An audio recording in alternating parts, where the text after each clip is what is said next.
Howdy y'all, it's AJ again. I'm going to address the third question, which is how did Hammurabi's contemporaries view him? And to start off, I'd like to address how the Babylonian citizenry would likely have viewed him.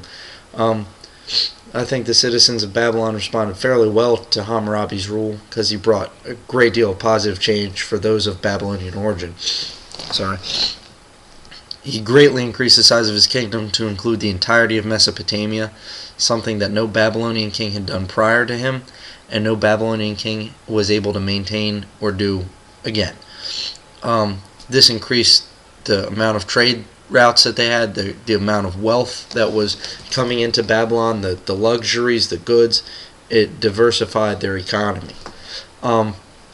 He also provided the Babylonians with a codified set of laws, which addressed a great deal of common crimes and laid out specific consequences for same, which is very much like what we have today with judges with their sentencing guidelines and their bench books. They have to address crimes with specific sets of punishments. And while some of the wealthier citizens might not have appreciated this as much because it kind of did take down the nobility just a tad, the Code of Laws was written to address each different social class differently and in accordance with their social class. So it was based off of the concept of lex talionis, which is an eye for an eye. And for me personally, as a criminal justice student and a former police officer, I think Hammurabi's genius really shines in this set of laws and the way that these punishments were designed. I mean, they were designed to address the concept of general deterrent and specific deterrent, which we've kind of diverted from today, but the concept is good. For instance, I'm sorry, this cold is killing me here. For instance, if a man murdered another man in ancient Babylon, that man would have been killed in the same manner that he killed his victim, in public. And this was genius because it set an example for others. I mean, if you see that one guy's doing something and then gets punished for it in a brutal manner, you're likely not going to do the same thing. So that's a great general deterrent, and it's a great specific deterrent because the guy that just got killed, he ain't going to kill anybody else, you know. But so that effectively decreased crime in ancient Babylon.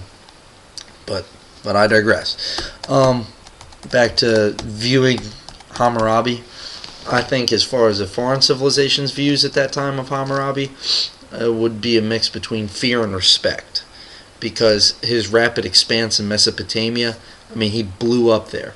So when you do that, word gets around and it increases trade. He might have had tribute from other nations because of that. You know, there's a great deal of fear there, but there's also respect for the technology and the improvements, especially with the Code of Laws that he brought to those that area of the world.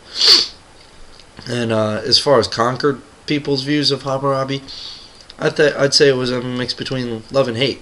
You know, the tribes that Babylon subjugated definitely benefited from becoming part of the Babylonian Empire, but at the same time, nobody wants to be beat down and have their families killed and stuff becoming part of that empire. So that's that. As far as I can tell, that addresses question number 3 and then some. I'll see y'all in the next video. Stay safe.